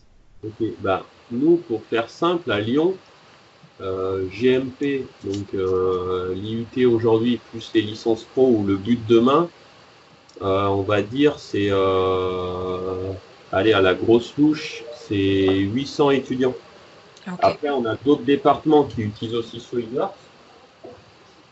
Donc, c'est pour ça que, donc, notamment, on a nos technico-commerciaux, enfin, on a tout ça. Donc, je pense qu'on va être à 1000 étudiants. ok, Après, savoir si, par exemple, quand nous, on utilise SolidWorks, c'est un système un peu à jetons. Ça veut dire qu'on a le droit à 500 simultanés sur site. ouais, Et vu que après, quand les étudiants ils bossent de chez eux, ils ont la licence, ça compte pas quoi. Enfin, on va dire que si on a 500 sur site, on a le droit d'avoir 500 étudiants qui installent la licence chez eux. c'est ça. Donc, on va dire que ça prend pas de jetons.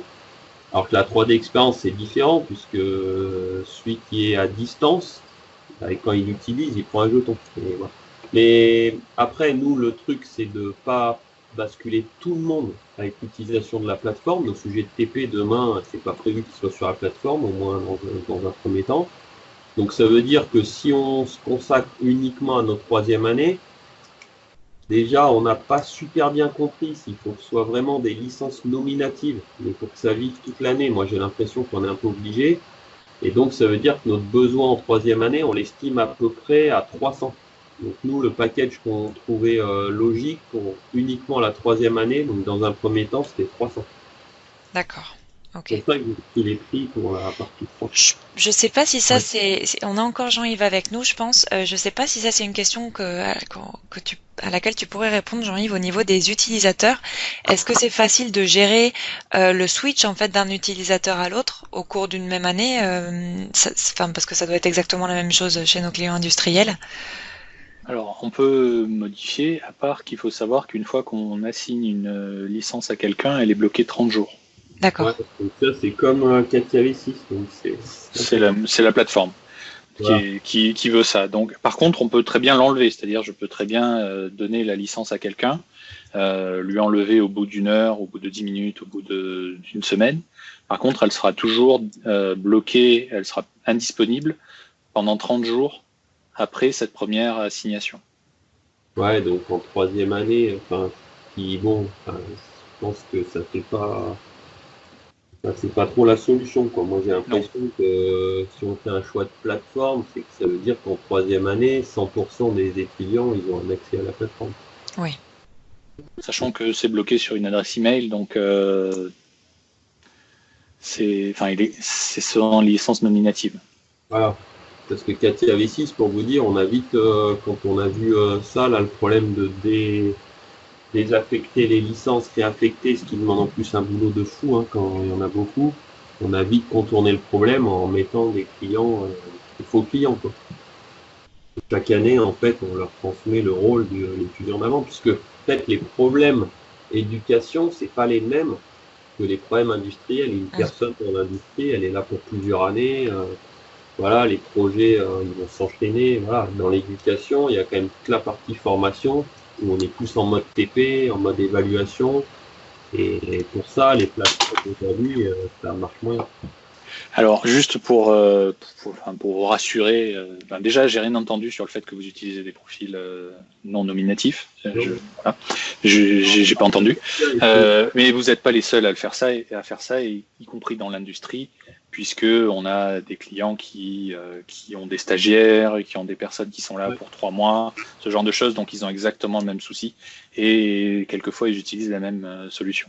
Mais c'est pas nous qui leur avons préconisé. Et moi, je ferme les yeux. Oui, excusez-moi, je prends la parole là, c'est donc Frédéric Verlet.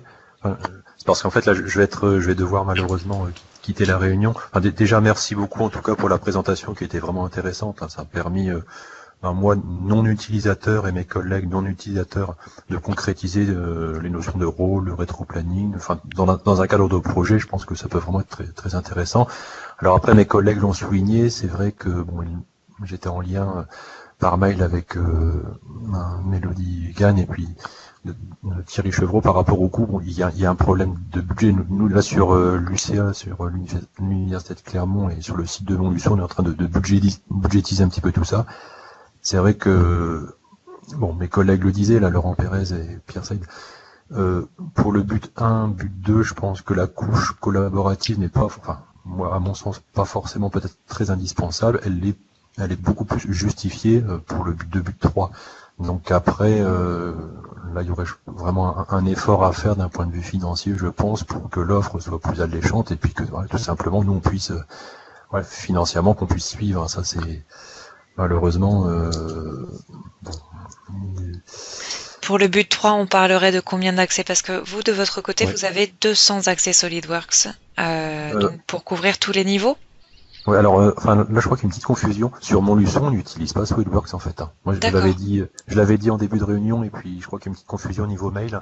En fait, moi, ça m'intéressait de voir un petit peu comment on pouvait coupler avec SolidWorks. Nous, on utilise CATIA V5, là, sur le site de Montluçon. Un tout petit peu de V6 en licence professionnelle. Et puis, Laurent Pérez le disait de manière très juste. C'est vrai que nous, ce serait pour qu'on puisse initier également nos étudiants en troisième année à cet aspect collaboratif. Je pense qu'en première année, nous, CATIA V5 fonctionne plutôt bien et on a vraiment besoin d'un suivi vraiment individualisé, personnalisé en TP avec un étudiant.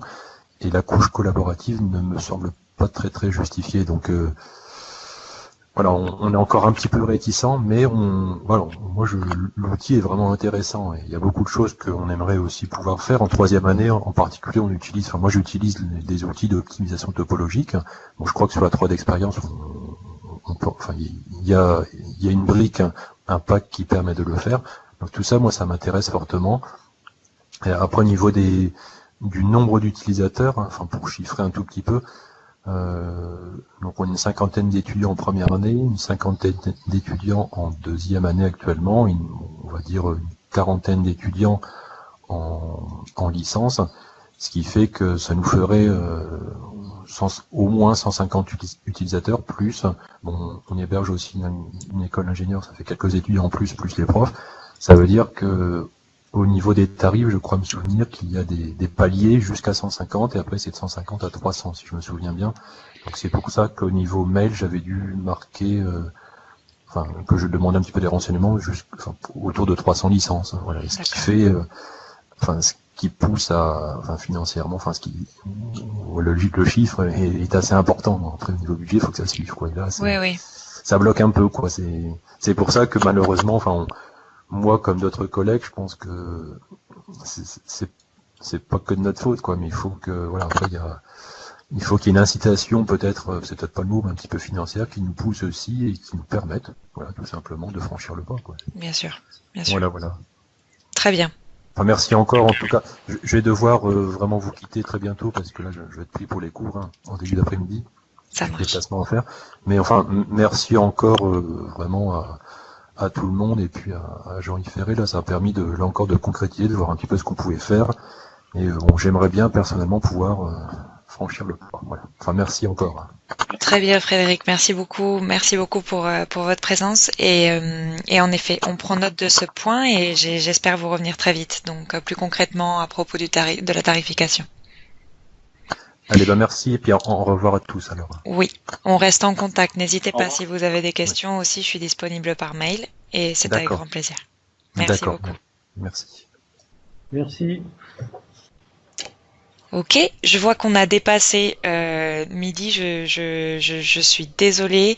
Est-ce que vous avez d'autres questions? Moi, de mon côté, je n'ai pas de problème à rester un petit peu plus. Je sais pas si c'est le cas de tout le monde, mais voilà. En tout cas, la session, je trouve, a été très intéressante. Je sais pas ce que vous en pensez de votre côté. Voilà, on a en effet la problématique de la tarification qui reste totalement ouverte. Moi, je pense que on sera dans la mesure de vous revenir au courant du mois de mai. Si vous voulez, je peux aussi vous proposer donc à partir du moment où on aura un petit peu plus de nouvelles donc et de sécurité sur une nouvelle tarification donc qui vous permettent justement de sauter le pas avec la 3D expérience, de vous proposer une présentation qui rentre un peu plus dans le détail en fait des différents packaging sur l'éducation. Je ne sais pas si vous avez déjà eu cette présentation en fait de notre côté. Puisque je sais que certains d'entre vous ont déjà la 3D expérience avec Katia, etc. Donc je ne sais pas si c'est une présentation que vous avez déjà eue. Moi, je peux vous faire la présentation côté SolidWorks un peu et les packaging qui sont associés donc à la connectivité avec SolidWorks, dédié à l'éducation. Donc qui comprend en fait tous les rôles que Jean-Yves nous a présentés. Ça peut-être être une action qu'on fasse à partir du moment où on a plus de clarification à propos de la tarification. Ouais, moi je pense que il y a d'abord je parle que pour mon unité, hein, parce que Ouais. voilà. Mais nous, vu que c'est une grosse machine, c'est sûr que le point d'entrée, ça va être la tarification. Ouais. Ça veut dire qu'en fait, si au niveau budget ça passe pas, après c'est pas parce qu'on va découvrir des outils super bien et tout que on sera prêt à payer plus cher, on va dire, notre global CAO. Donc ça, c'est notre point d'entrée. Oui. Une fois que ça c'est validé, ouais, nous je pense qu'on est. Donc après, nous on est une équipe d'enseignants, pareil, assez conséquent, mais on crée des petits noyaux pour travailler sur ça. Et ce qui serait peut-être chouette aussi, c'est si on arrive à passer la barre tarification, c'est arriver à avoir, alors je sais pas si c'est possible, mais une forme comment on va dire, de test ou voir un peu ce qu'on peut faire, voir, je sais pas, si on peut nous mettre à disposition temporairement des accès ou je sais pas quoi pour que nous on puisse tester un peu, pour se dire ok la barre tarification c'est bon, maintenant on va regarder la barre fonctionnalité, ouais ça répond vraiment à nos besoins et boum comme ça on saute le pas et puis d'ici que les buts 3 ils arrivent, on a quand même un peu de temps. Mais en fait, nous, on n'est pas contre dès l'année prochaine virer notre Katia V6 et puis commencer doucement avec ceux qu'on a en licence pro aujourd'hui ou en faisant la partie collaboration qu'on faisait sur Katia V6, la passer en 3D expérience. D'accord, ok. Et voilà, nous, c'est nos étapes, quoi. La première étape, c'est combien ça coûte. La deuxième étape, voilà, est-ce que nous, on s'y retrouve dans ce qu'on peut faire avec? Et puis après, voilà, s'il y a d'autres briques, s'il y a d'autres trucs qui sont intéressants, pourquoi pas? Mais voilà, nous, dans l'ordre, c'est ces étapes. Ok, ça marche, très bien. Merci aussi beaucoup pour passer le temps aujourd'hui, la présentation. Et c'était assez bien. Super. Merci. Très bien. Écoutez, de mon côté, j'ai pris note du coup des points. Je pense que un projet pilote pourrait être. D'habitude, c'est pas du tout d'ailleurs quelque chose qu'on fait puisque la plateforme a en général un coût assez élevé associé à ça. C'est d'ailleurs pour ça que le rôle de base en fait de la plateforme a un coût aussi élevé aujourd'hui.